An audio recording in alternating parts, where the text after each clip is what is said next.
had a party in November, and we had a really good party. Yes, we had a really good party, and we're going to make it even better next year. Welcome, everybody. This is the Kershaw County Republican Women's Club January meeting. My name is Sister Griffin Ballou. I am your president and host for the evening. Our pastor has not shown up this evening to give our prayer, nor his daughter to give us a song.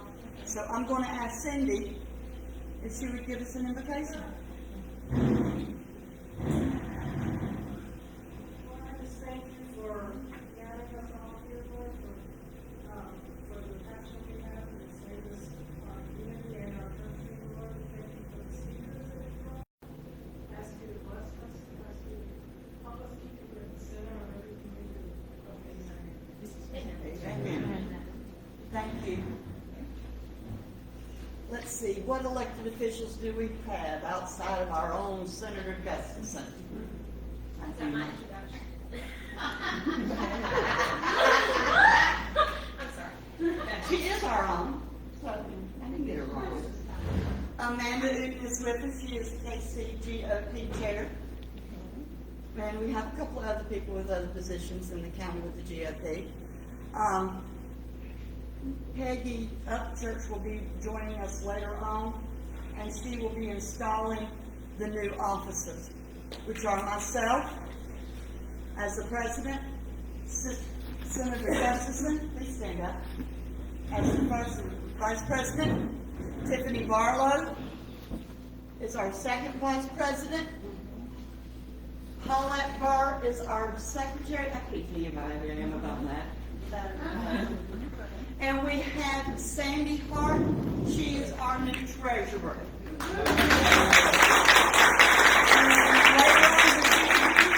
When Peggy Upchurch gets here, we'll have a little swearing in. Take all the time. Take all the time we want. Well, I don't know about all that. Now, if you don't mind standing up, and let's do the Pledge of Allegiance.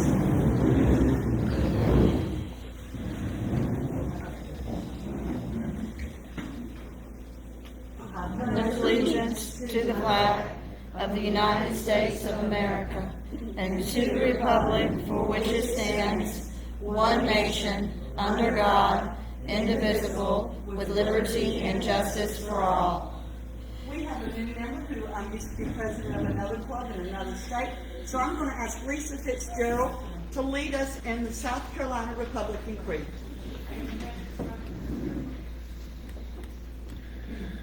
I do not choose to be a common man. It is my right to be uncommon. If I can seek opportunity, not security, I want to take the calculated risk to dream and build, to fail and to succeed. I refuse to borrow incentive for gold. I prefer the challenges of life, the guaranteed security, the thrill of fulfillment, to the stale calm of utopia. I will not trade freedom for beneficence, nor my dignity for a handout. I will never cower before any master save my God. It is my heritage to stand erect, proud, and unafraid, to think and act for myself, enjoy the benefits of my creations, to face the whole world and boldly say, I am a free American. Now, ladies and gentlemen, if you will return these back to the front door when you leave.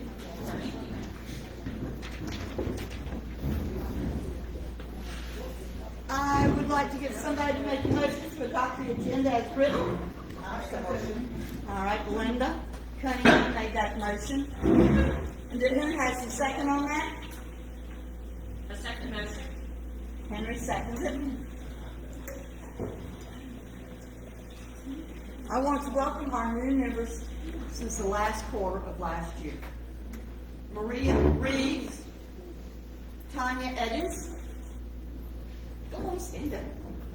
Samantha Armistead and her husband, Gregory, Belinda Webb, and her husband, Tim, Dallas Cook, and Lisa Fitzgerald.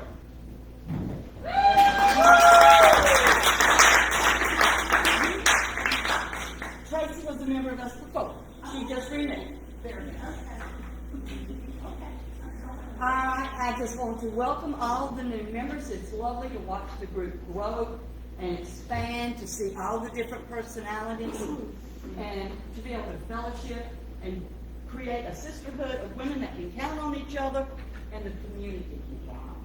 Correct. All right, next up is our treasurer's report, and that will be by Sandy Hart.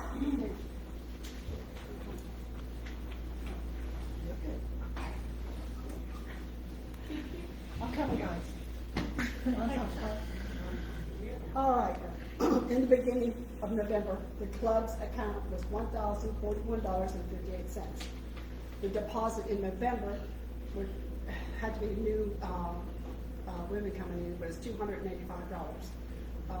Then the check paid to the KC department was $100 For the tinsel trail. for the tinsel trail. I was getting to that.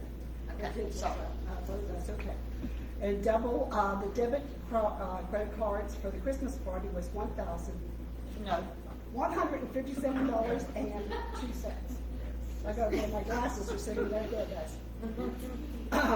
The bank fee was $6.99. The total at the ending of November was $1,062.57. And December only has, with the $6.99 from the bank, subtracting that was $1,055.58. That's it. I'm done.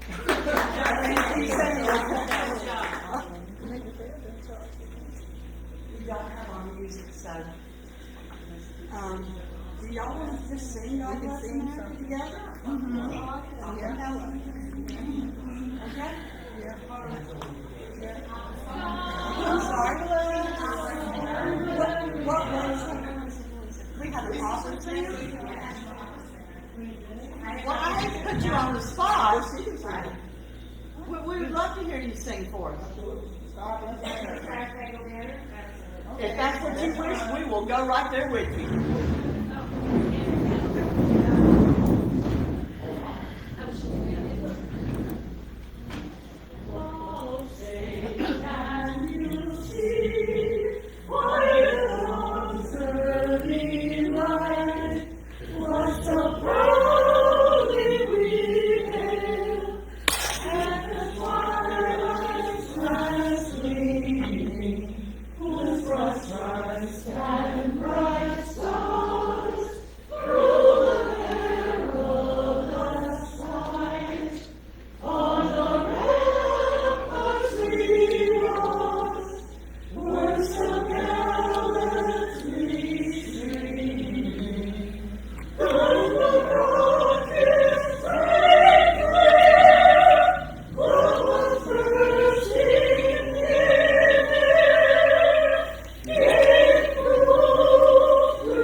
Thank you for coming. That's okay. Would you like to come up and do the swearing in now? Would you like to come in and do the swearing in now?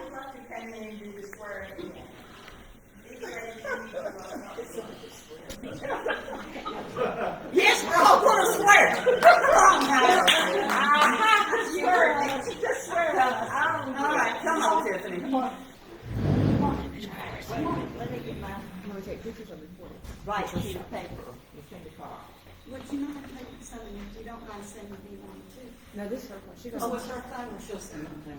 Okay. All right, ladies, come on. All right, ladies. It's a long time. President. Or next week. I don't know where to go. Okay, I'm gonna tell you where to go. I will tell you where to go. Ladies, President Sissy Griffin Ballou, and First Vice President Senator Penry Gustafson, and our Second Vice President is Tiffany Barlow, and our Secretary, that's our Treasurer is Paulette Burr. Not that same part. Okay. I'm the secretary. All right, you need to be this way. Have fun with the water, right? Ladies, you are the newly elected women of the Kershaw County Republican Women, and you are about to enter your respective views. In accepting these posts, you are assuming a leadership role among the Republicans. You are setting an example, one of which requires your best energy, integrity, devotion, and patience, that which you are capable of. In accepting your posts, do you promise to exert every effort to conduct federation activities in a way that will attract women in your state and in your community who believe in the Republican principles and the programs of the Republican Party and your own Kershaw County Republican women? Yes, I do. I do. To that end, I ask you to raise your right hand and repeat after me your oath of office. I solemnly swear. I solemnly swear to live up to the provisions to live up to the provisions of the governing laws of the South Carolina Republican Party and the Kershaw County Republican Women. of the governing laws of the South Carolina Republican Party. And the Kershaw County Republican Women's Club. And to discharge all duties incumbent to my office to the best of my ability. And to discharge all duties incumbent in my office. My office. I'll leave it to the rest of my what she said. We're going to accept that. That was the saddest I've ever seen. I'm so sorry. I wish I and now declare you duly installed as the officers of the Kershaw County Republican Women's Club. Thank you.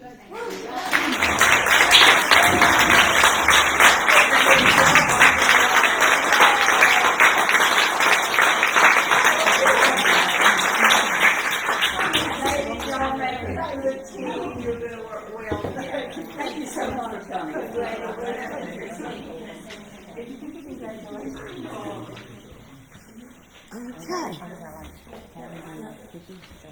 That's good. Sissy, Yes. can I have 30 seconds? Yes, by all means. Well, I was hoping this was gonna be a congratulatory gift from Miss Sissy Ballou tonight. Oh, I'm sorry. As the chairman of the Kershaw County GOP, I want to congratulate you. You have earned this so many times over and over. And you have been very, very, very devoted to the GOP. Your team, I can't wait to see what you're gonna do. And I can't wait to see what we're gonna do together. And so this is just a little something from me. And I'm so proud of you.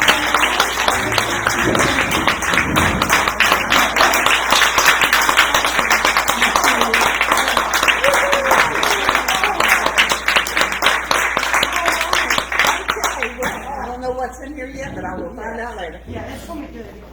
It's going to be good, You July. might want to have it later at home, or with the husband. All right, thank you. Thank you very much, Amanda. Well, you deserve it. Thank you, Susan. All right, tonight's topic, community and the GOP and how division weakens the party. We will start out with more of the grassroots efforts. The county pick, level. And we have Ms. Edie Rowe Willard. She is with the Richland County GOP, and I had to do this on a night where there were 5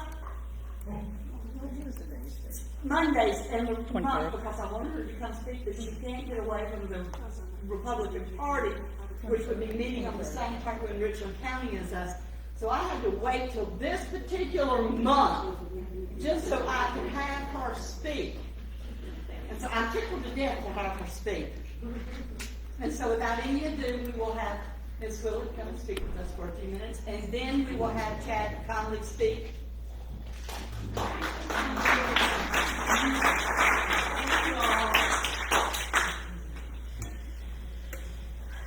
I appreciate it. I am just thrilled to be here. It's, besides the Young Republicans, Republican Women is where I got my start, I think, in the party. So it's just always great to be among like-minded women. And I will say what, I'm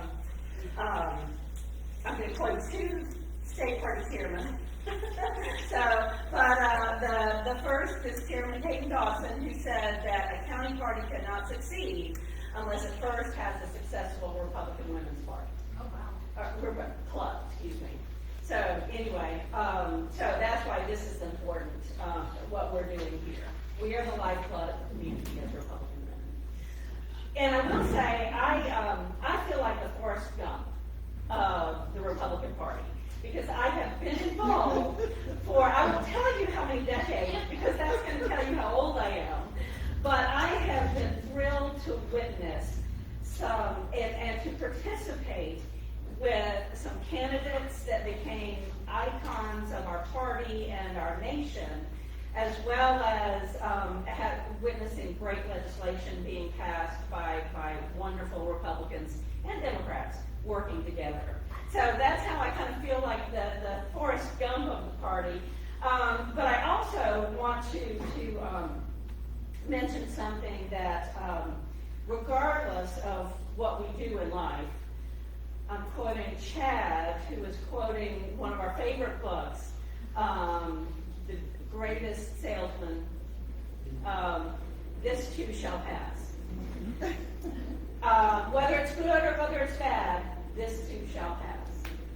In other words, we have conflict here and there, it seems, in our party, sometimes among ourselves, within our county, within regions, within our state, within different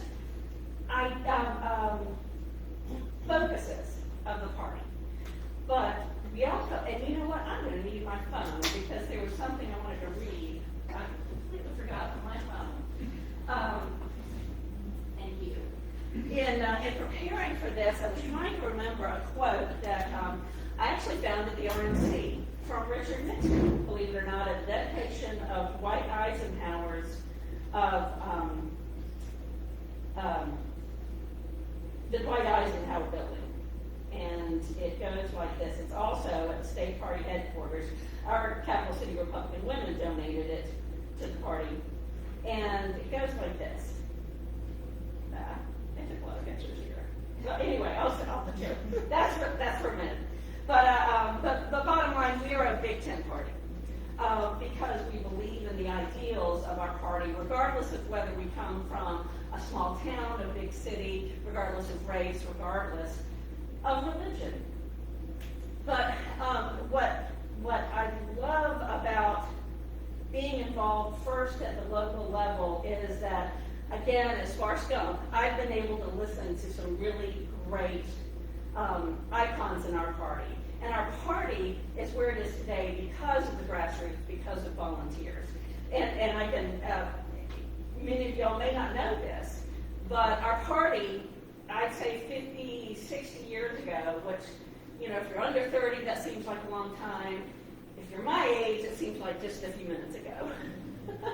but these were folks who, before the internet, you know, they made the phone calls, they talked to folks about the need for a two-party system, about how government governs best when it governs at the state level.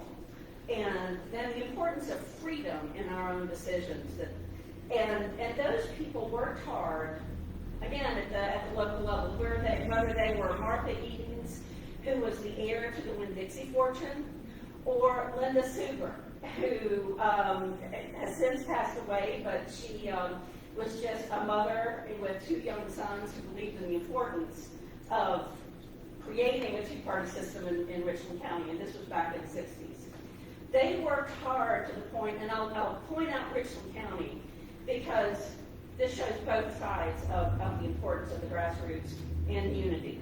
In Richland County, we had a great chairman and these great volunteers who, up until 1980, they worked hard. In 1980, they made sure that they had a candidate filed at the local level in every single office.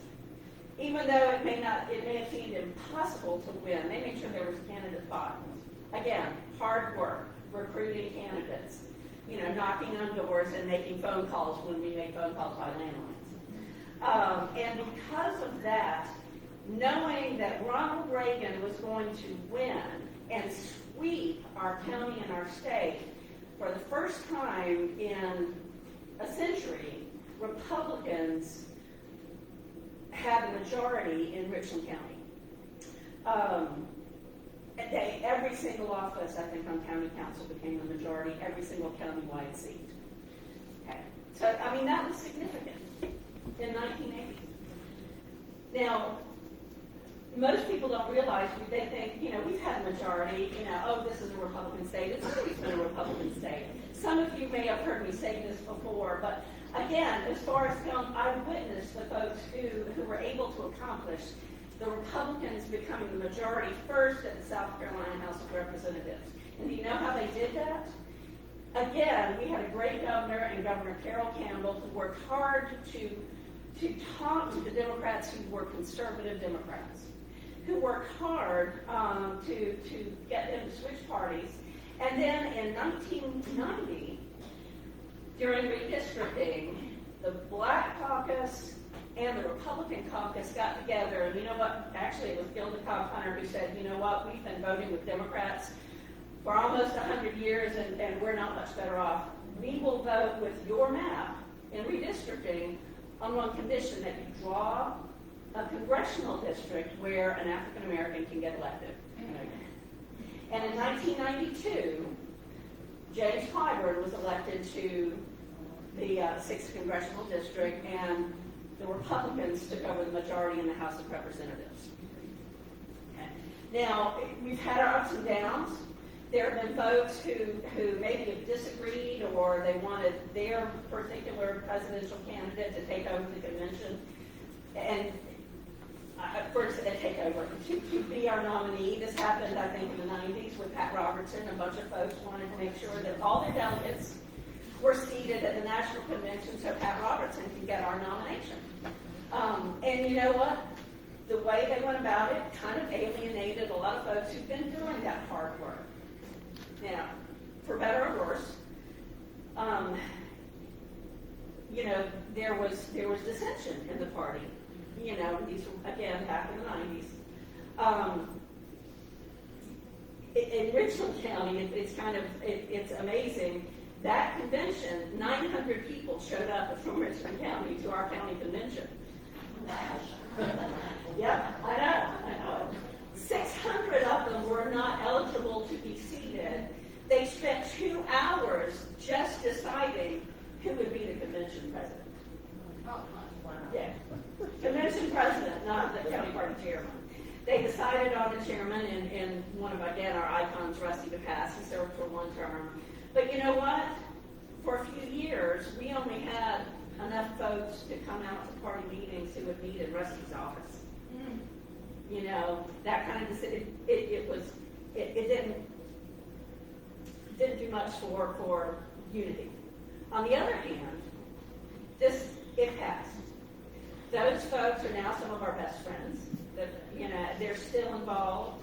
We are still involved, and we always need new blood in the party. I'm getting way off base. But in other words, this happened, people wake up and say, we need to get involved in what's happening with our nation. That happened again in the 90s. It happened about 10, 12 years ago with the Tea Party. And I gave the same speech to some women in the Tea Party about that time, that we haven't always been Republican. And I want to go back and just say, when the Republicans took over the Senate, it was only in 2000. And I was president of our Capital City Republican Women at that time. We had the person come speak to us who had been the state manager, campaign director of the Bush campaign. And he told us how this happened. He said, we knew we were close. We were close by one vote in the Senate, in the South Carolina State Senate. There was one person who always, Senator Vern Smith, who always voted conservatively, usually voted, so they didn't run a candidate against Senator Smith. So after President Bush won the election, before the Senate came into session, this man's name was Keith Thompson. He got President Bush to call Senator Vern Smith and say, Senator Smith, will you switch parties to join the Republican Party? And if you knew Senator Smith, he's like, well, I cannot refuse my president. So I will.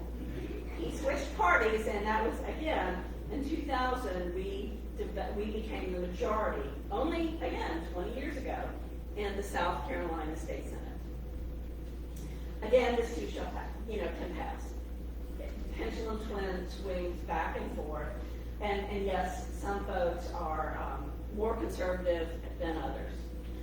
But I also, again, have heard the comments of others, especially our Governor Henry McMaster, say, who has been doing this longer than any of us.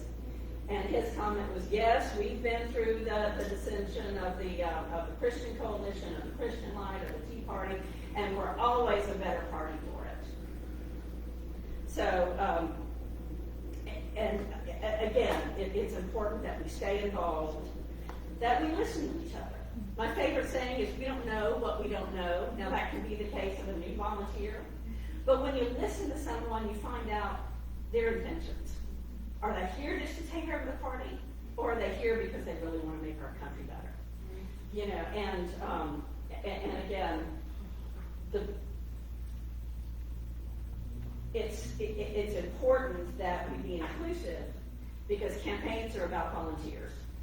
1994, again, I got involved in our Young Republicans because I wanted to make sure I had enough volunteers as a volunteer coordinator for a House seat, enough volunteers that we could do what we needed to do. And back then, that was actually going door to door. So I joined the Young Republicans. Again, it's about volunteers. And we saw the antithesis of this year in Richland County, in that the RNC told us that we were going to lose 2 seats. Our county council seat, the 6th county council seat, that traditionally had been Republican. Nobody had run against the Republicans for 24 years. And Representative Kirkland's Finley seat. The RNC predicted we were going to lose those. Now, I'll say that, everybody in the nation is going to work on who's president. Everybody in the state is going to work on who's going to be governor. Nobody else cares who's on county council but Richland County. So we made sure we had volunteers on county council, our volunteers working, writing postcards, those who didn't like to make phone calls or have bad knees like me and can't go door to door. So we were making sure that things got done. We adjusted. Don Weaver, bless his heart, who I've known since he was a college Republican at USC in the 80s, he thought all he had to do was put out some yard signs and do a couple of big events. Well, soon we realized from a bunch of folks who were probably under 40 that, most television campaigning or television sales is on digital media now. Yahoo television or YouTube television and whatever else. We were able to adjust. I don't think that happened in that other seat. So Don Weaver, even though it was predicted that we would lose because we had the volunteers and worked hard, he won by 14 points. If we'd had a few more volunteers with Kirkland Finley's seat, he would have won. He lost by 232 votes. So, my point being is that we've seen firsthand the importance of being unified. We've suffered for it, and we'll suffer at least for 2 years by not having Kirkland Finley in that seat. The whole state will. So, again, I hope this is helpful in terms of listening to new folks, and for new folks to realize, I can learn a lot from folks who've been doing this longer than I have. So, anyway, I hope that's helpful. Thank you.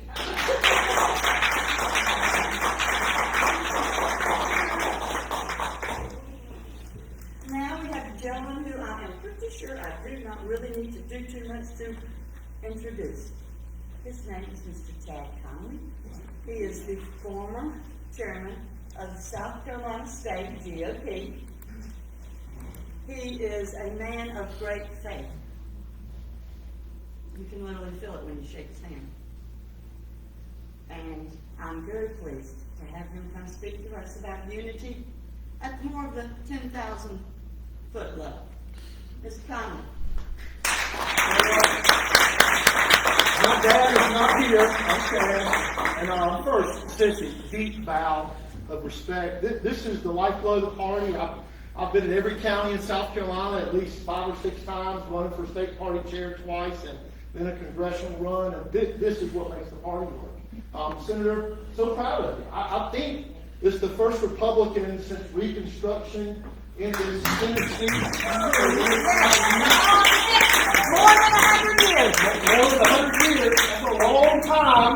That's back almost to the war, right? And golly bum from Amy and Cindy, I've known y'all a long time, and thank y'all for coming down here. It just warms my heart, and I really appreciate y'all and love you. Y'all walked doors with me, and it just, I can't tell you how I feel about y'all. Y'all super special. And Edie Rowe didn't even remember.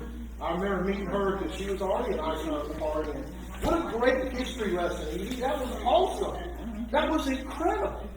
People don't know that. You've got to have institutional knowledge for everything you do. It was my first national convention. I was a delegate. I was the alternate.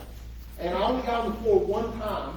And we went to a breakfast. They sponsor stuff for you, and I got to go to the breakfast. And you were across the way, and Governor Sanford was right there. Heath Thompson was there, who became a consultant, and big time now. But thank you for what you're doing. You've been leading the Capital City Republican Women, the Richland County GOP. Thank you. I think they tripled your pay last year, didn't they? I know. And Amanda, awesome job with your county party, girl. Thank you. Thank you for leadership. This matters. And, to all y'all I just met, I got to bring my buddy Tom Persons. He's famous. This guy was the chairman of AT&T in South Carolina.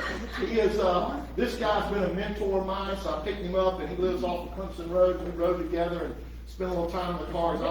I really want to be around people like that all my life. And getting to meet Doug back there, working on the preservation of the battlefield. I didn't know until I read a book my daughter gave me at Christmas that the battlefield's 8 miles that way. It's very cool. So Doug's going to email me. I'm going to hold you to that. Lisa, I'm taking you to church with me to stand near me. I can't carry a note with a fork. And Jennifer, good to see you here. Thanks for coming. Peggy Upchurch, you've been around almost as long as I have. Maybe so, but let me tell you about her. I have never been to her women's club meeting in Lake Wiley when she didn't have it packed out. And I'm telling you, I'm proud of you and proud of your leadership. And I often said, behind every successful man is a surprise mother-in-law. And I think that's absolutely the truth. And the women's clubs make it work in South Carolina. Down to Dallas here, 18-year-old. So proud of you being here. Your mom bringing you. I tell people I grew up. Grandma? My grandma. Yeah. I tell people, I grew up in Prosperity. You know what Prosperity is? Prosperity is home of 400 or 500 county animals, and we're growing now. We have a traffic light. Sometimes there's cars there. And I grew up right there in Prosperity, and I had a drug problem. My daddy drugged me to church and drugged me to youth group. My dad did not have time out of his warehouse. Well, clear loop, here comes Bruce. And you were terrified, right? I mean, after a while, your brain is behind have this conversation. And as the Bible says, obedience is better than sacrifice. And so you start realizing, I'm going to listen to him. And my dad's 83. He lives behind me. He's a great curmudgeon. You want to talk politics? Go talk to my dad. He's all he's doing is watching Fox News and Newsmax all day long. And so I want to catch up on something. I go see my dad and talk to him. But so I'm going to give you a little bit of my background, how I fall into this. And goodness gracious, a lot of y'all know my story. I got 4 kids, and unity's an interesting thing. I can't get my family to agree on a Whopper or a Big Mac. You know? And anybody who's married knows the whole idea of unity is you don't always get what you want. You know, and maybe that's why Reagan said, if you're 80% of my friend, that doesn't make you 20% of my enemy. But you know, I grew up in prosperity, went to Clemson, got my degree in engineering, and honestly had a life change. I went in the Army right after. I met my college sweetheart and we got married. Went in the Army. I was a tanker. And so how many of y'all served? Thank you for your service to the military and to the nation. It matters. And thankfully I didn't have to get shot at, but I was in an M1A1. Tanks are meant to hurt people. They can't identify who. But when I was a young lieutenant, I never had to go to combat, thank the Lord. But it made me think about how special America is. You know, there are young men and women who died for this thing called freedom. Not much older than you. And I never climbed in my tank 4 o'clock, 3 o'clock in the morning. I didn't think, man. And we don't try to tell people get involved in the party or go charge the beach at D-Day. No. Let's make a difference in America to make it better and keep making it better, because it's just like me and you. It's not perfect either. It's up to people like us. I came out of the Army, though, and I started thinking about this thing called freedom. And you know, America is so special, even the people that hate us won't leave. I think that's awesome. That's true. Isn't that great? I mean, they won't leave. There's places you can go. Have you ever been somewhere you didn't enjoy? What'd you do? You left. And all these people want to whine and complain, and it's not perfect, and it's not this. Exactly. Help us out. You know, that's the way I feel about the party. And I wasn't involved in the party at that time. I came out of the Army. Michelle and I got married. I started reading biblical worldview books. I was guilty. I guess the way to put it was I was guilty of compartmentalizing my faith. It went here, but I didn't put legs and feet and arms and action to it. It's Sundays, it's Wednesdays, but it's not in government and politics. I started reading biblical worldview, realizing the Lord wants me to see, here's an issue. Don't listen to the pundits or the parties or the experts. What does the Bible say about this issue? That and it formed my life. It really changed my life. And I realized I got moved to get involved in politics. Now, I ran for Congress. I was reintroduced to the idea of rejection.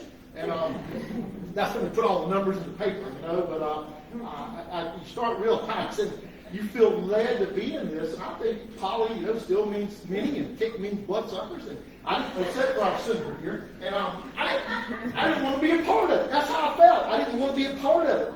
But I felt compelled to be a part of it. You know what I mean? Well, probably the reason y'all are out here on a Monday night, you know, I fly a lot, I travel a lot. I was gone 181 nights last year, fighting the fight. We did 132 pastor meetings in 24 states, all over the country, and I hate being gone with my wife and 4 kids, but we're losing the country. We're losing the country of people that hate it and don't even understand why. Don't even understand the price that was paid.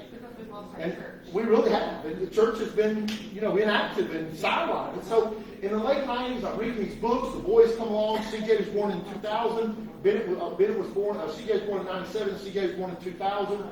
Bennett was born in 2000. They grew up pacifier in the mouth and a sippy cup in the hand and vote Republican side. They stood on the side of the road. They knocked doors with me. They handed leaflets, right? They haven't seen this. Edie Rose probably seen my boys knocking doors. My boys helped run the GOP door knocking a couple of years ago. 675,000. They knocked doors over here for Gary in 2000 or 2020 rather. So they have done this since they were little old boys. So I'll tell you this story just as context because it is life-forming. In 2005, my wife, at that time, Michelle, had been going through depression. Her mom died in 2005. Long story made short, she committed suicide, left me a single dad with 2 little boys that saw something nobody should ever see. Bennett was 5, CJ was 9. Walked in from church to find her mom with pool of blood. It's not a cool thing. It's just, you can't make that good. I knew she was sick. I knew when her mom died, it spun her out. I mean, you can't figure that stuff out. That's 16 and a half years ago. And I'll tell you this part. I've spoken at Chick-fil-A. They've been great to me for years. They've helped me out, supported me, and gotten close to the family. And I spoke at Chick-fil-A the Monday before. I said something I've never said.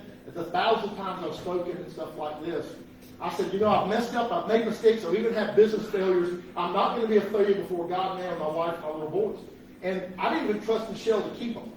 So she was in Augusta with her dad. They pop. She's got to take her med. She's got to sleep. She's got to eat. The boys were with me at Chick-fil-A. They thought that was cool. You could eat all the Chick-fil-A sandwiches you wanted. And if y'all ever raised boys, they eat some groceries. I mean, good gracious. Where'd you put that third Big Mac? And the original Batmobile was in the lobby. That was great. So they're sitting over here. The entire corporate office is out there. This is very humbling. I don't know if I ever told this when I was chairman. Y'all may remember. I don't think I did. I was doing a talk on marriage and family. It's one of the talks I've done. Michelle and I did together. So nobody knew my wife's at home with deep depression. And I said, you know, I messed up. I've made mistakes. I failed. I looked over at the boys and I said, Lord, that was a good line. I'm going to use that again. The following Sundays when we found her from church, and I walk in, they're on my heels, I push them away, go to your room, go to your room. It's just hysterical, right? And she put a gun in her mouth. And I pulled her to me so they don't see her. There's nothing we want anybody to see. And I laid her back down, and the devil said, ha ha, you failed. You ever had that time when you had that voice? And I just felt the Lord put his arm around me. This wasn't my plan, but I was a plan for Satan's disruption. And Romans 8:28 punched me in the face. Now, y'all probably know the scripture. Romans 8:28 says, and we know all things work together for good of those who love God and are called according to his purpose. I laid my wife down. I pushed the boys. I was in there. I was covered. I said, really, Lord, all things? All things? He said, did you believe it yesterday? I did, Lord. He said, I need you to trust me and believe it today. And I promised him I would. Now, listen, I didn't handle it well. I fainted, taking out a casket. That wasn't on my list. I never thought about that. My best friend, who's a pastor in Dallas, Texas, caught me before I hit a casket behind me. My little boy, Bennett, was 5.5, said, Mommy would like this one. It's got angels on it. And I placed out.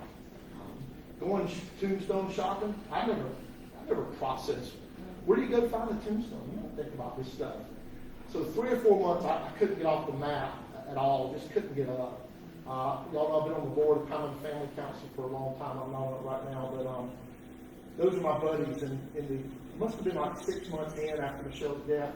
One of them keeps coming up, and for 3 months in a row, he says, you got to meet this girl. I'm like, man, you better get out of my face. I'm having a hard time, buddy. I got 2 little boys that saw something nobody should see. I'm not looking for a woman. I'm having a hard time. And he left me alone and left me alone. And finally, he got in my face. He said, Chad, I've been watching you speak for years. You're Mr. Positive. This ain't going to beat you. He said, you know that talk you do about counting your blessings? Well, yeah, I wrote it. He said, go read your notes. Convicted. I wrote down 3 prayers. I wrote down 103 blessings. I still got the list. And God convicted me. We're going to move ahead. I told the boys we're moving ahead. I go to the next board meeting. He says, you got to meet this girl. I'm like, oh, my word. I said, okay, what's her name? He said, Dana. I said, how did she become single? He said, the same way you did. Her husband committed suicide almost 2 years to the day before my wife. So long story short, 6 months later, we're married. She had 2 little girls and 2 little boys. The girls never had to see their dad. He went off in the woods. They were 2 and 5 when he killed himself. So I'm daddy to Summer and Leah. Dana's mom to see Dan Bennett. The kids are 25, 23, 22, 21. And here's why I tell you that. I would not be standing here. In fact, I wouldn't give you a plug nickel to stand anywhere in front of anybody encouraging them about anything, except God uses everything. He uses everything. I felt called to get in this thing called politics and get the church involved. And that's, you know, and so Dana comes along, we get involved. In 2010, we helped a guy named Nick Mulvaney. You know what we did? We picked strategic churches in specific counties to run up the score. 2011, I ran for state party chairman, did the same thing. We won more county seats, more state house seats, more Senate seats at that time than any time since Reconstruction. 2012, you can go do the Google and watch this. I was very critical of the National Party for leaving out the faith vote. I beat them up constantly. I had dealt with the Romney people. They were arrogant to me. You know, you people in peons in the South, you don't know nothing. I'm like, you guys back up a dump truck. You spend $14 million. You successfully come in fourth. Some of us actually won elections here. We know we're doing it. And I'll never forget. I'll tell the story when I'm up in different states. But I'll tell it here. So this young guy from Boston comes in. He was so aloof and arrogant. He said, he was nice, Mr. Chairman. what's the governor got to do to win a state like South Carolina? I said, well, I'll tell him not mine is blue jeans. And he looked at me like a cow looks at a new gate. He said, I was looking for political advice. I said, that was political advice. I said, the guy's rich. Nobody, I'm going to introduce him tonight at Tommy's Ham House in Greenville. It's a barbecue hut. Nobody creases their blue jeans here. Take the guy to Walmart. They're $40. He's rich. Go to the mall and spend $100, but don't crease them. He came in that night with creased blue jeans, and he just wasn't connecting with people. So I did all those TV shows. Y'all know we're the first in the South. It's a big deal. It matters. And so I did 57 national TV interviews, and I was on Al Sharpton's show on MSNBC. Not promoting it, but I was. And Sharpton's beat me up, and I'm promoting my state, but I'm also beating up the national party. You know, we had this expert, I shouldn't use his name, but his initials were Carl Rove. And he had taught us how to lose successfully twice. These morons, they ignore the faith vote. This is the best pool of votes out there. Let's talk to them. I've been speaking to church for 20 years. Let me talk to them. And so a guy named Reince Priebus saw me on the show. Reince texted me, and he said, hey, I'm a believer too. You're exactly right. Let's talk about this. So after the election, I said on CNN, I thought that Barack Obama was the worst train wreck of disaster in American history. It'd be the worst thing for religious liberty for Christians in American history, and I'm no prophet, and I was right. So after that, Reince and I created a thing called GOP Faith. I stepped down after I got reelected as chairman in 2013. I'm going to be the first ever national director of faith engagement from 13 to 17. Went to 43 states and spoke to about 85,000 pastors with this message. When I'm asking you to charge the beach at D-Day, you don't have to march down to Trenton on Christmas night with no shoes with the Continental Army and attack the Hessians at dawn. But can you register everybody in the church and can you give them biblical values? Guess what? If we get churches voting biblical values, we're going to win. Our side's going to win. Because we believe in things like life and marriage and traditional values and free market and limited government, on and on and on. You know, I hated, this was the greatest job I ever had. I didn't get paid to be chairman, but I sure loved it. And never took a dime from the party, but I love my time here and love my time working for the RNC. I left the RNC in 2017. Reince said, you need to come work in the White House. And I had 4 little kids who'd been through suicide. I'm not going to move to D.C. I was a prosperity South Carolina boy. You know, my dream when I get to a city is to get out. Just get me home, right? I fly all the time. And so in 2017, we ran for Congress, and like I said, we learned a little bit through that, and I started a 501c3 called Faith Wins. So since then, I've been traveling the country. This past year, like I said, we did 24 states. We got involved in a little state called Virginia. I'll shut up and leave some questions here in a second. In 2021, I ended up contracting with 7 pastors. Last year in 2022, I had 61 pastors in 16 states that worked for our team. So I raised money from national donors, and I just contract pastors. I don't hire political people, and I just say, open doors for me, and then I go speak to them. I travel with a guy named David Barton. A lot of y'all know America's greatest Christian historian, and we go and teach the truth about God's role in our nation. It's undeniable. You got to lie about it to hide it. And so our role is just get pastors involved. I can tell you stories all day long. I was in Wisconsin right before the election, La Crosse, Wisconsin. This pastor, he hosted a meeting for me. We had 44 people that day for lunch. And the guy's tattooed up, got saved late in life. He said, Chad, I guess I'm just skeptical about what you're doing. I won't let you host this because your guy, Pastor Tony's a good friend. I said, sure, appreciate it, Pastor Shane. He said, but I'm skeptical. I said, what are you skeptical about? He said, well, I guess the whole political thing. I said, do you think I want you to be political? He said, yeah, I guess so. I said, no, I just want you to be biblical. He said, what do you mean? I said, you ought to stick around and hear my talk. He said, I don't have time. I said, just stick around. Guy stayed for my whole 15, 20 minutes. He stayed for David Barton's 40 minutes. He comes up afterwards. He grabbed me by the arm. He said, I want to be ground zero for everything you're doing in Wisconsin. I just talked to him again. We're doing a Supreme Court thing, it's not what we're going to do here, to work on conservative judges for South Carolina. Yes. To make sure that actually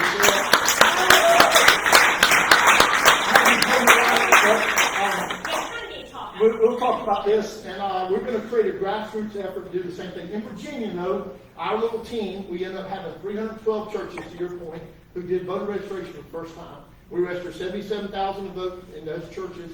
A guy named Youngkin won about 65,000. We never told him who to vote for, never told him how to vote. I don't know if we made a difference or not. But he won by 0.6%. We registered 77,000. You know what else happened? We recruited 1,343 poll watchers in the state of Virginia. We found some crazy stuff. I had church people. We call her a Miss Bessie project. We got a little 80-year-old lady outside of Richmond, Virginia, named Miss Bessie. She said, what are we doing? I said, I want you to look for 2 things, y'all. I want you to look for everybody over 100 that voted, not that somebody over 100 can't vote, but let's flag it, let's take a look at it. And everybody that registered over 6 times in a household. That's the only thing, just flag those. So we took a look at them, and one day they called me and said, Chad, 17 people registered in this one resident. What do you think? I said, it's a big house. Why don't y'all drive down there? They took a Sunday school class, it was a field, no kidding. We found one guy that registered 27 times. I hired pastors in 8 states. They're just coincidental states. It wasn't on purpose. It was Pennsylvania, Georgia, Florida, North Carolina, Michigan, Wisconsin, Nevada, and Arizona. And we recruited 1,411 people in our churches in those 8 states to do voter integrity stuff. We didn't have the bandwidth. We looked at lists of 100 people in states, and that's all. These were not trained people like me and you. Let's just look at them. There were 100. Of the first 200, we found online obituaries for 67. True story. We found a guy named Jason Daniel, who's from Flint, Michigan. Jason voted twice in 2020. Remember what the media says? There's no voter fraud. There's no voter fraud. Don't tell us no voter fraud. It's okay. We found this guy, Jason Daniel, voted twice in 2020. This is a bad thing. It's really bad because Jason was born in 1850. Jason could have served in the war. He could have been a little drummer boy in the Civil War. I was looking for Jason when we went up there. I was in Michigan quite a bit. Did a lot of meetings. Here's my point. When you get normal, everyday people involved and you unify around a common belief that what we're doing matters, look, we're never going to be perfect. I'm never going to get you to agree with me completely. I bet you can't get your spouses and your kids to agree with you either. We're never going to get all our way.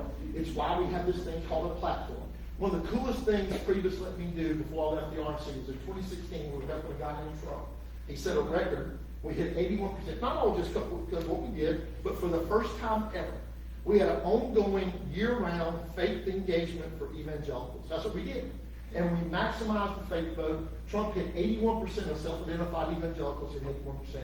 It dropped. They quit the program. I left in 2017, not because of me, but it was 78% in 2020. In 2016, it was 81%.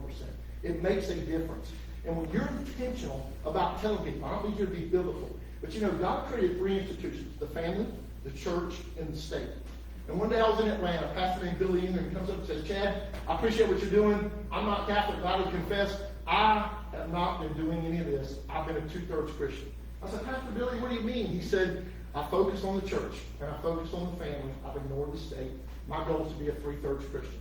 You know what? If we just get pastors to be 3/3 Christians, and we're going to be all over the state of South Carolina, we don't need to lose our state. Okay, we can have fights among ourselves inside the family. That's fine. We're always going to do that. But 88 out of 124 in the House, that's fantastic. Edie just gave you this great stat, the history lesson. We didn't take the House until 1994. We didn't take the Senate until 2000. Now it's 30 out of 46. That's fantastic. I told the media back when I was chairman, I said, it's easier to get to the top than stay there. Now we got to fight to stay there. One of the coolest things I did in 2016, Priebus let me be the liaison between the Trump platform writers and the platform committee. I've done state party, I've been on the committees at the national convention. That's all fun. I've been a county party chairman, done this stuff. But that was really cool. Trump's people, they didn't know about a platform. They really didn't understand it. He had people that really just weren't tied into a lot of the issues because they've never been political. And so they had these people that wanted homosexual stuff in every piece of the platform. They tried like 10 times. And I was just moving between them going, stop, you're losing, stop, you're losing, stop, you're losing, stop, you're losing. And in the subcommittee, it was like 17-4, 19-3, 21-2, stuff like that. Okay, you can be a part, but don't try to put everything in the language. We move out of the subcommittee, we go in front of y'all, and that last part's on C-SPAN. So everybody's watching, it draws a lot of attention. So this one homosexual activist out of Massachusetts, every single thing she tried to insert language, the LGBT, QRSTVUV, or whatever. And so she put it in, she said, the terrorists are targeting the LGBTQ whatever community. And we had a pretty good whip chart. We had all 168 votes up there, the chairman, a committee woman, committee man from every state, the 6 territories. And so this person that we didn't have on the list said, no, they're not. The terrorists are targeting everybody. That's stupid. We're not putting that language there just to say it for the LGBT community. And sure enough, I was like, hey, that was pretty cool. And so the Trump guy came out and said, hey, tell your anti-LGBT people to quit spiking the football. They've won. I was like, Lord, you better give me a good line here. I'm not sure what to say. And I said, what do you mean? That's what I say when I don't know what to say. And he comes back and he says, well, you're winning everything. I said, I'll tell you what, why don't you tell your anti-traditional values crowd to stop grandstanding on C-SPAN? And, that was the 2016 platform, so the most conservative pro-family platform in all of political history. And that was really cool we get to be there when they were writing those pieces. That's how we unify. We don't have to agree on everything. we just don't. As much as I love Dana, I've been married for 15 years. I'm sure that somebody who had not been through suicide and losing their life mate would understand me. It kind of screws you up, quite honestly. It's just a tough deal. You wouldn't wish it on your worst enemy.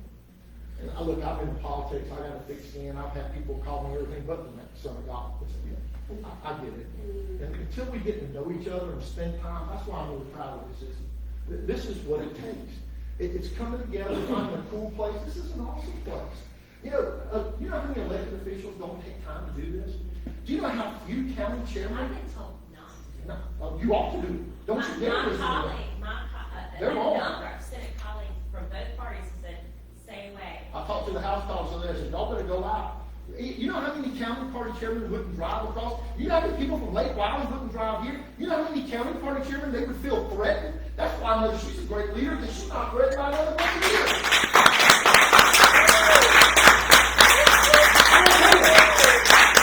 If we all get together and sing Kumbaya, we all have happy time all the time, we don't have interaction and discussion, something's wrong.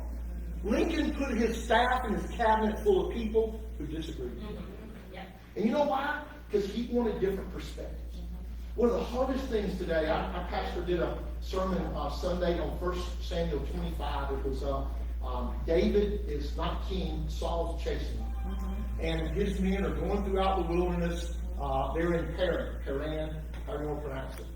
And his men are helping protect this guy named Nabal. And he's kind of a wicked, evil guy. He's harsh. And David said, hey, ask Nabal, he's rich and he's shearing the sheep. Can we get some bread, some water? Can we get some sheepskin and make some clothes? And Nabal's rude to him. Who's this David? Who's this son of Jesse? I don't care who you are. And when they came back and got humiliated, David said, get your swords on. We're going to do some killing. Nabal's wife was wise, Abigail. It's a great story. Y'all go read this. People say the Bible isn't the Bible. They ain't reading the Bible. They ain't reading the Bible. And so Abigail goes out to meet David, takes all these loaves and food, and she cooks the fatted calf, and she says, don't do this thing. And she stopped David. David was in the lineage of Christ. God used him, even though he was a murderer and an adulterer. He was a bad, awful dad. And yet we don't cancel David. We read the Psalms because we know he wasn't perfect either. We live in this time where if you're wrong about this thing, we cancel you because you're no good and you're not worth being with. That's nonsense. We need to learn from our mistakes. We need to keep our history and monuments and study it. My daughter, I'm a historian person. I love that stuff. My daughter gives me a book I've never read, The Battle of Canyon was 8 miles from here. I've always been down here. Me and Tom rode out, we would come hiking. Man, we got to learn from our mistakes. We sit here as probably one of the best state parties in the country. I've been to every one of them. I've spoken in meetings like this in every, except Hawaii. I've not done the Hawaii GOP. You almost got to hunt Republicans in the House all in Hawaii. There ain't a bunch of them, I got to tell you. But I've been in the others, and I'm telling you, we've been ahead of the curve. When Drew fought that election integrity stuff, when all the way to the Supreme Court to verify signature verification on absentee ballots, if Pennsylvania and Michigan and Wisconsin and Nevada and Arizona and Georgia had done that, we wouldn't be in this mess. And that's Drew. Drew did that. We're in this great spot. And I'll tell you, we goof around and we fight each other so much that everybody out there, like the media makes a big deal, like they do, just like that. They just can't wait. I talked to the New York Times and the Washington Post this week. All they want to do is bait me about presidents. I do a ton of interviews. I just ain't going to take the bait. Because I want to tell them about how great our state is and how we lead for conservative values. We're not perfect. We don't have to agree on everything. But man, we got a heck of a platform. We have to let it get lately, y'all go read it. We ought to thank people like this that come out. We ought to thank people like this that lead. People like that that show up and drive a bunch of long ways. Man, I love this. I'm gone so much. Going to Kershaw is no big deal. I think I did 169 flights last year.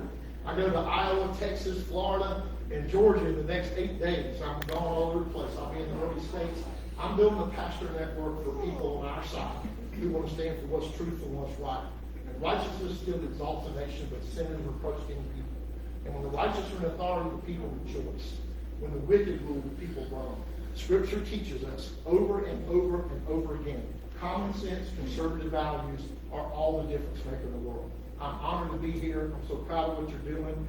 So great to see y'all. God bless you. I'll see you later. I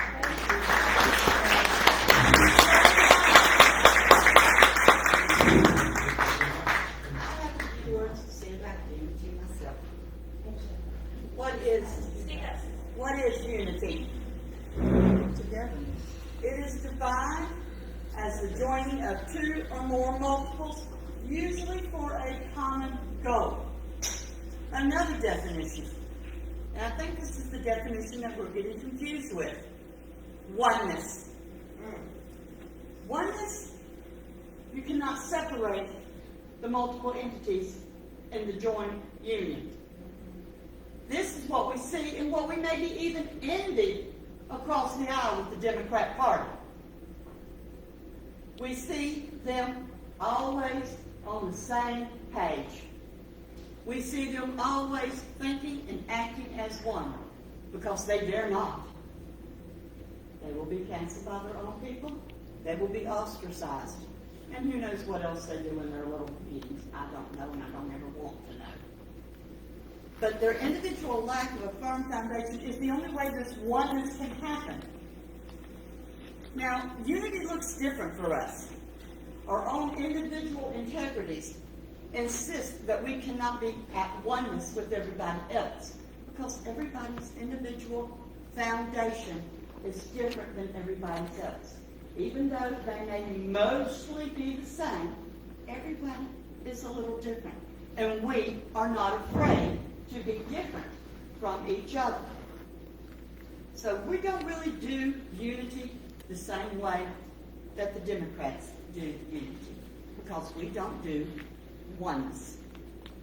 Now, I want to ask you a question. How many of you will only tolerate complete perfection out of your religious leaders? Raise your hand if that's all you'll tolerate. Didn't think so. Only one person is understanding. Okay. So when your ministers, your preachers, your pastors, your reverends, your fathers, and so forth, do something you don't agree with, do you call them peanuts, preacher in name only? Do you call them minos, minister in name only? Do you call them pinos, father in name only? Oh, we go back to Pino again, you go pastor in name only. No, you do not, because you give them mercy and grace, just as you do other people that you do not get along with all the time. Now, my second question, why do you hold your elected officials to a higher standard than you do your religious leaders? Why? As soon as they don't do something you like, you call them a rhino. When you agree with 80 to 90% of what they do, you still feel the need to attack them and tear them down, because they won't at one with you. We have to quit thinking that we have to be at one. We are unified. We are unified in purpose, and we are unified in our ideals. We don't want oneness. I happen to think oneness would probably be a little on the boring side. I know good and well I couldn't conform. I know I could. So that's all I have to say. We will take questions. Let's bring Edie and Chad back up here, and y'all have about 10 minutes to ask questions. Anyone have any questions? That was good. Anyone have a question? Yes, Tanya. One at a time. One at a time. Yes, I'll call on you. I was curious about the lawsuit that been filed against individuals. Can you speak to that? Yeah, I've been sued on anybody. And I think that guy who come out has sued me 12 times. He's lost them all. I think and Tom's been on a bunch of the lawsuits. It's a long story. I'm happy to give you the long story, the long version, but the short version is I was a spokesman for a special needs school choice program that Tom ran. This guy had been kicked out by the legislature and he was jealous. The legislature found that he had broken 26 laws, and so I became the target. I've never met the guy. I've literally never met the guy. And so it just became one of those deals that I was the target. And he says he's building a party, but of the 266 people that are involved in lawsuits are all Republicans. Is it 266 now? It's a 266. 252 at one time. You know, there are people that if they're not in charge, they're not happy. But I don't know. Yes, Well, Belinda? So with respect to the rule, what is the new rule about? What rule? In the state parties are not the rule that you cannot violate. Oh. What it was, I didn't come up with this, but I think it was a pretty good idea. You ever been sued? One thing about having, my mom's insurance, you have been sued. When you've been sued, do you want the person to sue you in your executive committee meeting? No. Do you want them to be able to sit in the same executive committee meeting where you discuss the lawsuit? Yes, I would You love do? that, absolutely. You want them to hear your strategy? Oh, no. Yeah. I thought you I'm were saying. thinking, okay. No. The person that sued you should be able to sit in your executive committee meeting. Correct, okay. So the executive committee made a decision to say, you can't sue the state party and come be a part of this. You don't have to be a part of this, you can sue. I mean, look, the guy does it pro se. He's an attorney in another state, so he uses that leverage to sue. I have sued his wife. When he filed bankruptcy in 2011, he moved all the assets to her. When he lost his certified financial planner license in 2014, I think he was the only one in the nation to actually lose it permanently because he forged a client's investments. And was it $950,000? And if you'll email me, I'll send you links to all the court cases. We've won them all. He's not. The real problem I got a problem with is this guy sued. A lot of people are just volunteers, like me. I never got paid by the party. Do you know Esther Wagner? Do you know Esther Wagner? How long have you been involved coming to party stuff? That's kind of hard to stop for about 12 years, but I've been raising children since before that. Good for you. Esther has been a volunteer for how long? 20 years? And never been paid. She's a single lady, and she spent thousands of dollars defending a frivolous lawsuit. He just got a judgment against him. He'll never pay it, but he'll be in contempt of court pretty soon. But all his lawsuits are thrown out as frivolous. Okay, let's do Anyway, is Belinda. that short enough? Yes, ma'am. So, my husband and I were involved some years back in a unity conversation in the Methodist Church about how to have a civil conversation about allowing gays in leadership. For us, that came down to an ethical, biblical question. So, I want to read something to you, which to me is also about ethics. Ralph Norman for Congress, January 13th. This is a Facebook post. This was surprising to me, and not in a good way. Duly elected Republicans in the South Carolina House of Representatives are apparently being told by leadership to sign no. Among other things, this oath strictly prohibits public discussion of things heard or discussed during any caucus meeting or event. Who on earth thought of that? And who among us thinks that's a good idea? It's not. To tell elected Republicans they must treat the overwhelming majority of their work in Columbia as confidential, be it to their constituents, the media, or anyone else for that matter, I'd argue that violates what should be a fundamental Republican value, transparency. Can I speak to I that? would like to want speak to to answer for Ralph. Go ahead, Dennis. I will answer to that. Okay, I'm so glad you brought that up, and thank you for Of course. up here. Because a lot of people have been asking me about this, even though I'm not in the House. We're kind of witnessing all this stuff going on. Let me just tell you how it is in the Senate, okay? I can't speak for the House. They actually have their own rules. The Senate has their own rules. When we caucus together, Republicans caucus together, we do that before session on Tuesday mornings at 11 o'clock. It was expressed to me from day one, you just don't share what you talk about in caucus. It's your business. It's like strategy for the legislative calendar year. Sometimes there's a special guest who comes in to share some things. We've had Lindsey Graham at our Senate caucus meetings, and and other people, it's not that it's secret, but things are still evolving. If everything's just out there, with the way the media is and everything else, we couldn't keep up keeping y'all informed. So I do things like do this, that's accurate. Every single thing on there is accurate. So in the Senate, we do not discuss anything in the caucus. I will add this, because I called a House member who's very close, I'm friends with, who I trust, who's been there for a while. And I said, quote, on Friday, what is going on? I mean, in the State House, I heard all this stuff that was happening on Thursday. And I'm like talking to screw people. What's happening? What's going on? What happened? This is the deal. There's nothing in writing that says we shouldn't do X, Y, Z. It is understood, at least in the Senate side. The thing about not going against other people, I think that's really based on the fact there is a State House rep, who's also a political consultant who worked for people against the Republican incumbents. Now, in the South Carolina State Party, we support our Republican incumbents, right? We support them. We don't go find somebody else to run against them and get them out and primary them. And this one individual was actually successful with Rita Allison, Lynn Bennett. We lost women to boot.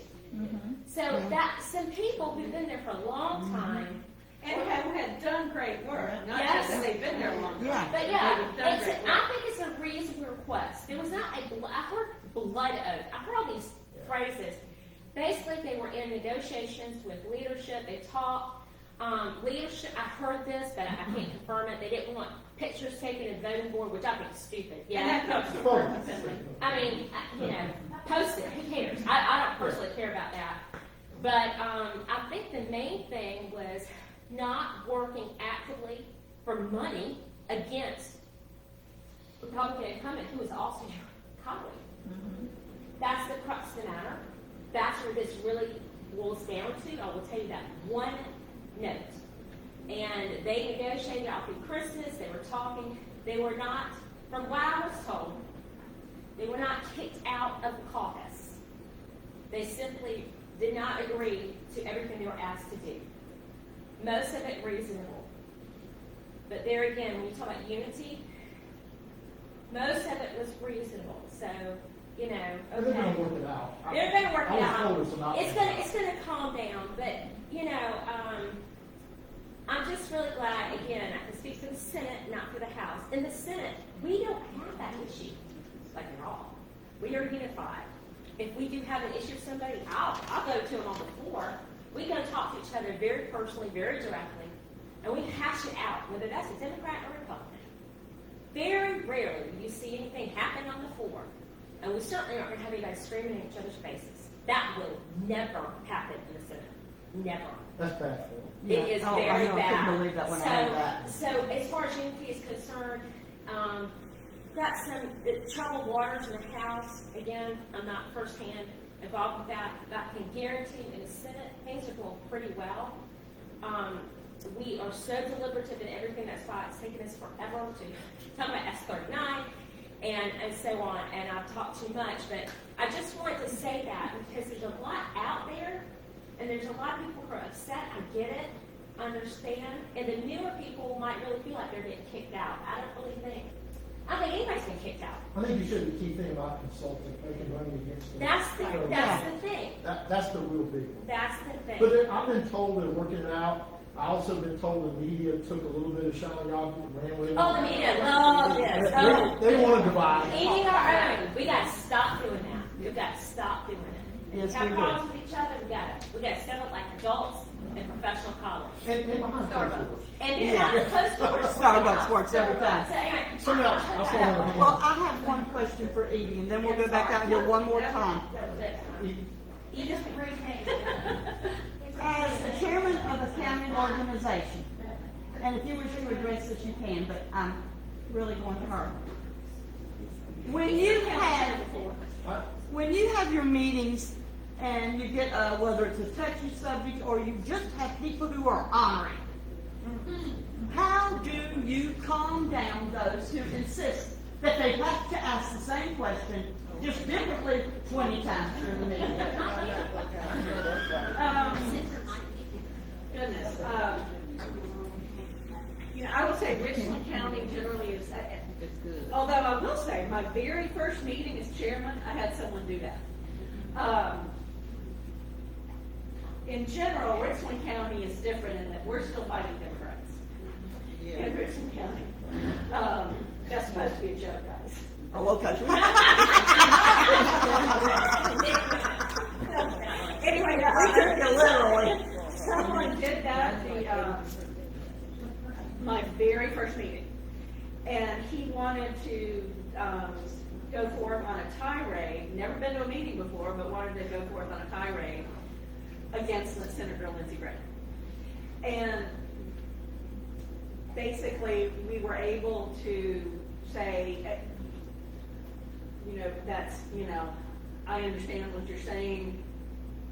This is a deliberative body, and we can discuss that more, after the meeting. And we did. We sat for about 2 hours discussing what he was talking about, and he had a couple of things to do. But I did want to mention what. You should have given me a few more. And then, you have rules. You just try to ask everyone to be mindful of everyone else's time. And in Richland County, we try to always have a really interesting speaker.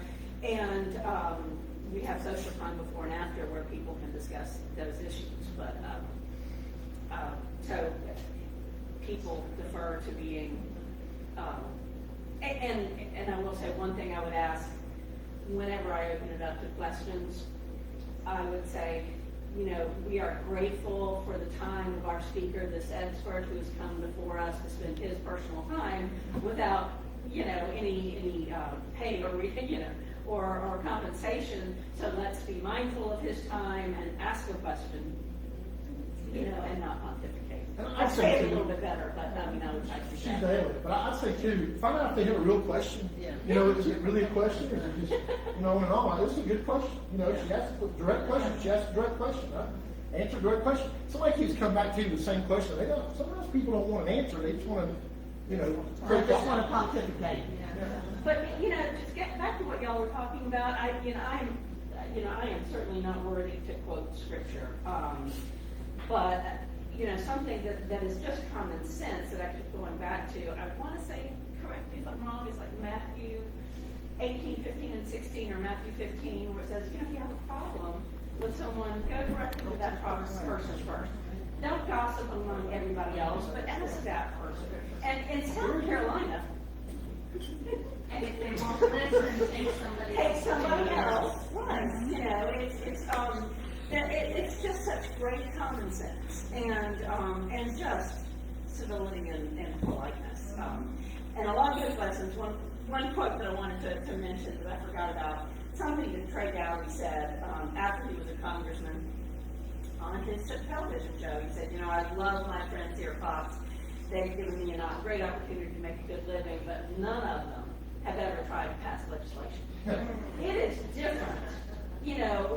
We don't govern by sound bites, so, and our elected officials do have to work, but people who don't always agree or say eye to eye, see eye to eye. So, give folks a chance to explain.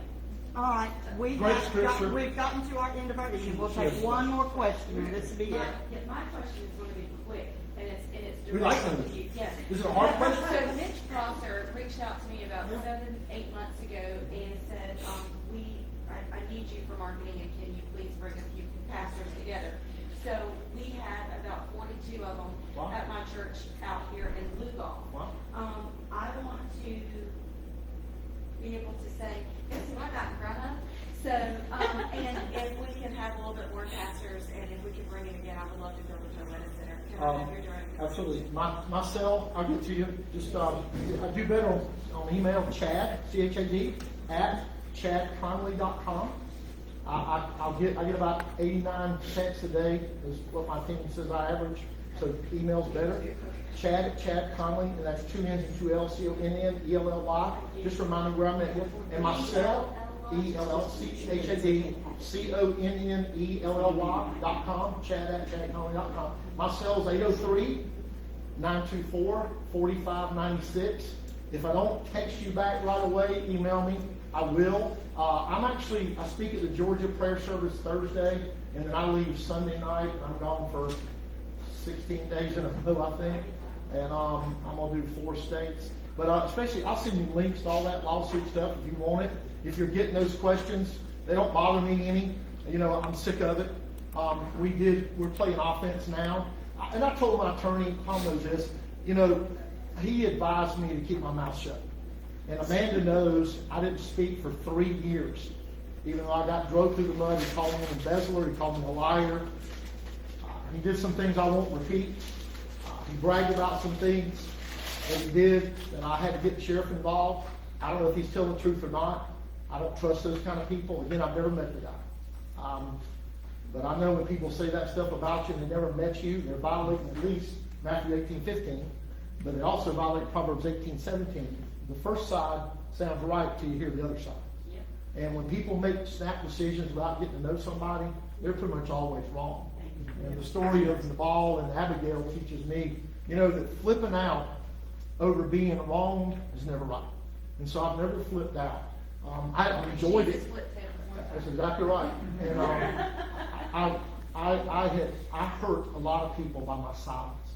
It was right legally. I told the executive committee. I spoke to them. I did a presentation to y'all 1 year ago. It's the first time I've spoken publicly about it in 3 years. I spoke to the Senate caucus and the House caucus. They wrote a letter calling me an embezzler to every legislator. And so we sued her. And as soon as I finish winning that, we're almost there. I'm going to sue him. And he don't have anything left. He don't have 2 nickels to rub together. But we're going to tell the truth. If you're going to lie about me, I'm going to tell the truth about you. And it doesn't scare me because truth wins. It's a great disinfectant. But the thing I regret, 266 people now have been sued by this guy. And most of them are... That's ridiculous. Most of them are y'all. Peggy, you've been sued too? Have you not been sued? Peggy! I thought you were. You know, how much money you made from the party? How much money you made from the party? How much money have you made? She's like me. If you're involved here, you know, she's gonna pay me to drive here. I drove all over the state. I was the last unpaid chairman. Never got a dime, never took a dime from the party. You know what I did? I did 2 things. I did 2 things no chairman had ever done. I'm proud of it, and Bruce kept it up. Number 1, I never signed a check. I wasn't even on the signature line at the bank, right, Tom? That's right. And I never approved a dime without the executive committee. The other thing I did that we don't talk about a lot, I was the first chairman to separate the consultant fees. Every other chairman had 1 consultant. And I knew that was a prescription for disaster. And when they fussed at me, I took them a printed list of how much I spent. There was one I trusted for polling, he's very good. There's one I trusted for mail, he's very good. There's one I trusted for legal and political strategy advice. And it was within about 2.5% I paid them, because a lot of money flows to the state party. I never took a dime. When I was running the special needs program, the board approved every dime. I didn't have a signature. I carried on that same thing, because my integrity matters to me. I got to look my wife and my 4 kids in the eye. I have a Sunday school class. I'm not a pastor. I'm a deacon and Sunday school teacher. But I didn't steal no money like he said, and there's no money missing like he said. So when people make stuff up like that, you know they have an agenda, and they're just unhappy they're not in charge. But I'm not scared. It is. It's a mistake. Yeah, he really is. To make a lot of money. Yeah. But I'm not intimidated by any question. If you got any, email me. I'll send you link upon link upon link, and you can check it out. But sometimes people come along and just want to disrupt and just deflect, and you know, he's got plenty of things in his closet he doesn't want to put out there. I regret that I didn't speak earlier, because all my friends that got sued, like Peggy Upchurch, and people like Esther Wagner and Nate Boyd and Cheryl Cuffrell and LaDonna Riggs and Lacey Cooper. They all, Ellen Weaver and Jim DeMint and Tony Denny and Randy Page and on and on, all these people, they spent thousands of dollars defending against frivolous lawsuits that this guy made up out of thin air. And so, you know, I hate it. I do. It's been tough. My wife got served papers 4 times that he demanded, because I'm on the road. They serve papers at 6 a.m. 3 of the times happened, I was out of state, traveling, running my C3. I had 4 kids in a car in college. And this bozo demands the sheriff, they apologize. And they came and woke my wife up at 6 a.m. when I'm on an airplane or flying somewhere. Because they think that I'm traveling and I gotta be served at 6 a.m. I have no regard for that. I got served 3 times at 5:30.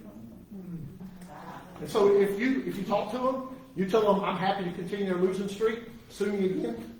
He's a fraud. And I'm happy to help out. Anybody else who needs to know the truth, please just call me. And I don't have any problem telling the truth about it. Anyway, thank you for having me. God bless you all. Appreciate you.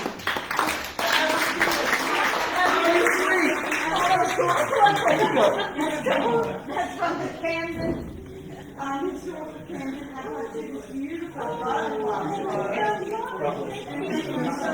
Proud of you. Keep running. Jack Conley and Edie Rowe Willoughby.